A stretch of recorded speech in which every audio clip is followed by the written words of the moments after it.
Alright, so we're leaving Red Hill Square. We're looking down into the valley where I grew up. That's Pecan Valley. And we're going back to town. So goodbye Pecan Valley and Red Hills for now. We'll be back. Continue. Mm-hmm. Run is alright. I have a few breeze around there. No. That's what I thought.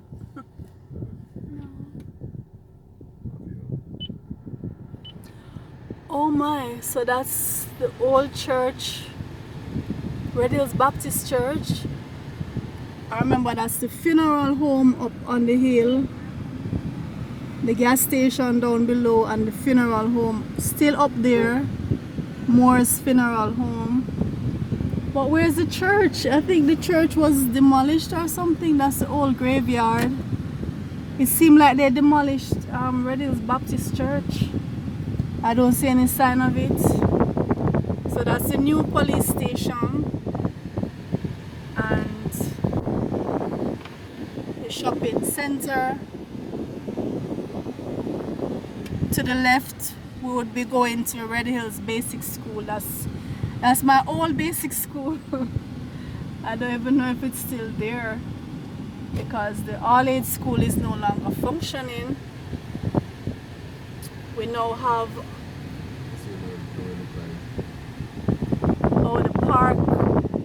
the park was over there. I guess they're not using it again.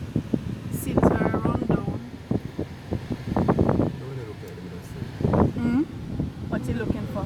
Same grip. No sir, no way sir, no sir that.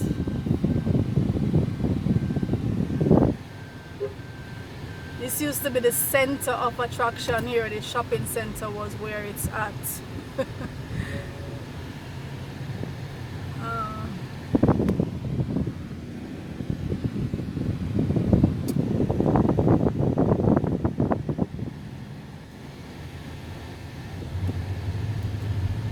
I can't believe that they're not using my old school again. Why? What reason could you have for such a thing? Oh, that's my basic school down in the valley there. Can see a little glimpse of it. Yeah, down below you saw the top, the roof of it. Red Hills Basic School.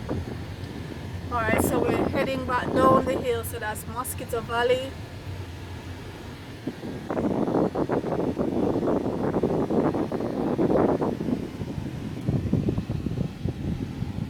Mosquito Valley.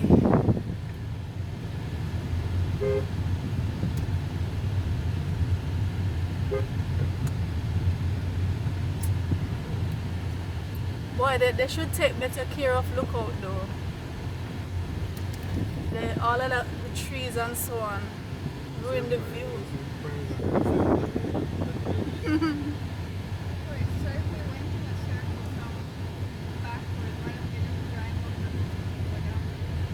It's not a circle, we turn back.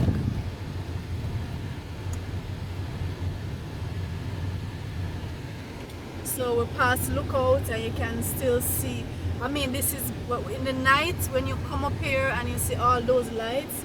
So you're looking at Kingston and the rest of St. Andrew. Because this is West Rural St. Andrew.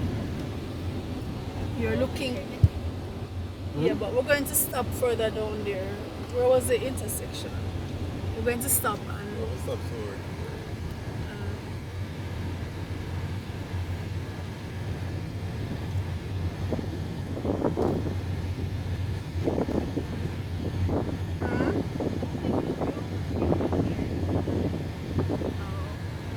this is a shop we used to stop and buy socks. I remember that shop. I'm surprised it's still there. These houses, man, just the wall alone is a fortune. I think it was here. Was it here? I think.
So this is Pleasant Valley, and I'm just showing you a wonderful, breathtaking view. So we're looking at the Long Mountain region of Kingston. If we look further over yonder to the right, we can see parts of Portmore. So that's where I live right now. I'm living in Portmore. When I was growing up in Red Hills, we would refer to Portmore as cross the waters, because you'd have to go across the Causeway Bridge. So we'd say we're going across the waters. Never did I dream that I would be living across the waters. And I've been living in Portmore now for 26 years. You can see the Kingston Harbour in the distance, the Kingston Harbour.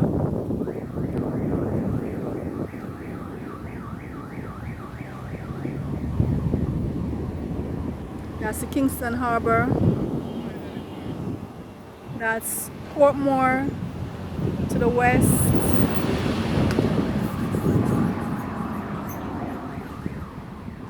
And those are the Long Mountains in Kingston.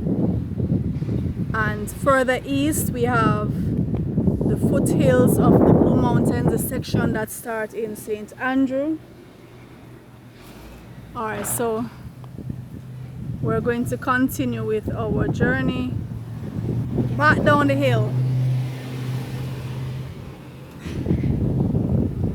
It was great coming up to Red Hills. I got to meet at least 5 persons, although 4 of them are from the same family.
Alright, so heading back down the hill from Pleasant Valley.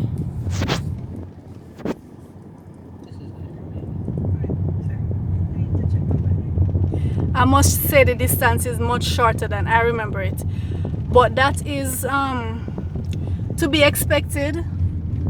You know, when you go back to somewhere where you grew up. So that's the road going to Stirling Castle and Padmore. When you go back to your childhood house, it will look smaller to you because the memories you have, you were a smaller creature. So everything looked bigger to you in that space.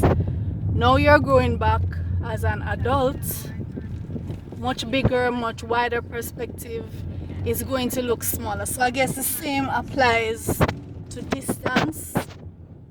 You know, it's much shorter now to me than when I was a child. It seemed especially having to walk up this hill. I had to walk all the way up this hill from the foot of the hill sometimes. Look at that mansion. Wow.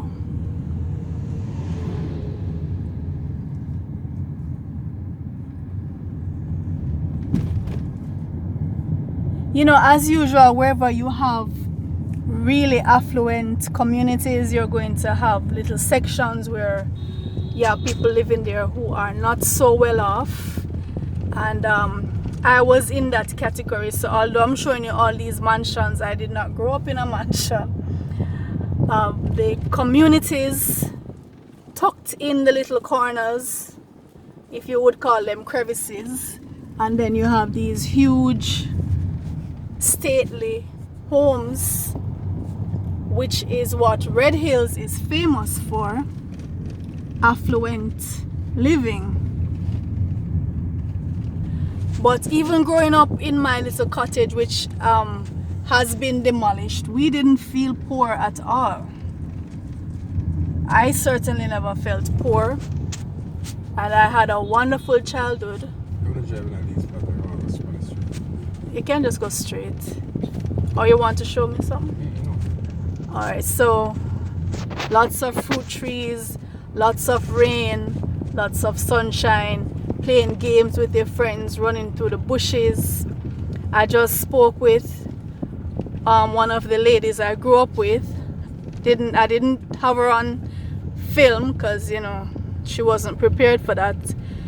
But she was like one of the matriarchs in the community, and everybody called her auntie.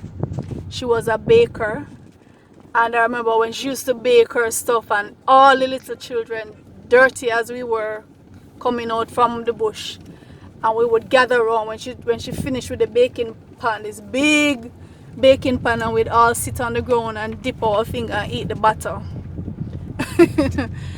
You know, as dirty as we were, and we didn't care, and it was just great. So I was just speaking with her. She's clearly, you know, she has aged, she has kind of shrunken in stature, and as was to be expected. One of her sons has lost his sight, you know, and sometimes when there are sad parts to going back, because you have to face the reality that people have aged and the wear and tear of life is showing on everybody and all of that, and you remember how vibrant we all were as youngsters, so there is some sadness to it. But overall, for me, the memories are pleasant.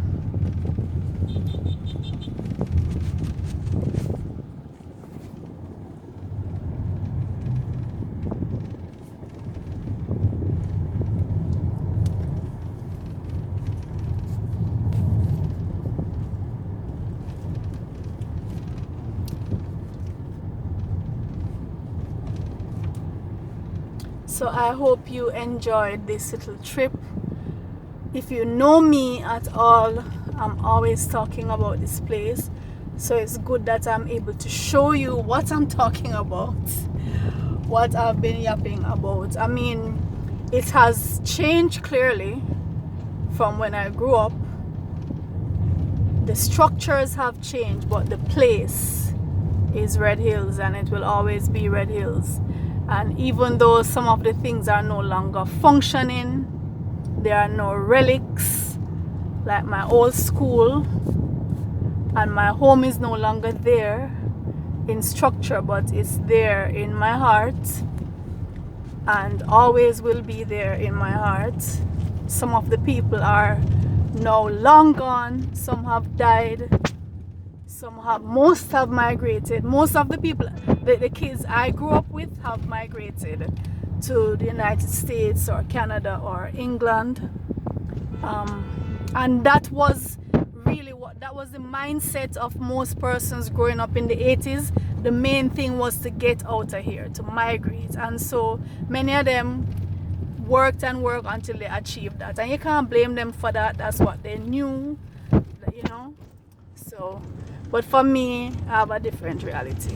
So we're at the foot of the hill again. This is the Beggar's Corner, as we used to call it. The Beggar's Corner, where we stand up and try to get a ride up the hill.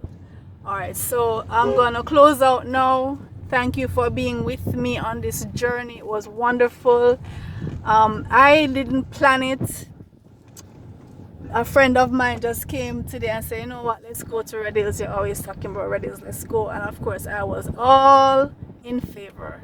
Alright, all in favor say aye, and I said aye. So thank you for joining me, and I'll catch you on other videos.